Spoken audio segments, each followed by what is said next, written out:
Hey friends, welcome back to the channel. Today I'm gonna show you how to uninstall apps on iPhone running iOS 26 or later. Here's a pretty easy guide that's probably gonna help a lot of folks who want to free up space or just clean up their home screen. So let's break down the steps. First, what you want to do is unlock your iPhone and look for the app you want to remove. Tap and hold on the app icon. Over here, a quick menu pops up. Tap Remove App. Then tap Delete App. Confirm by tapping Delete again. That's it already. The app is gone. Okay, but if you can't find the app on your home screen, you know you can still uninstall it from the app library. Swipe left until you reach the app library. Use the search bar or scroll to look for the app. Tap and hold on it.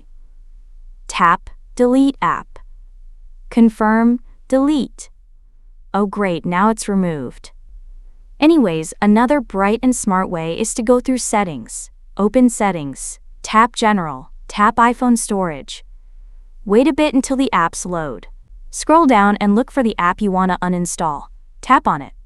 Tap Delete App. Confirm again.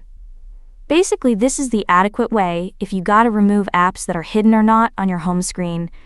Check also if you want to offload instead of delete. On the same screen, tap Offload App. That makes up some storage but keeps your data. Pretty easy if you want to bring in the app again later. Already, if you don't see the Delete App option, then parental controls are probably on.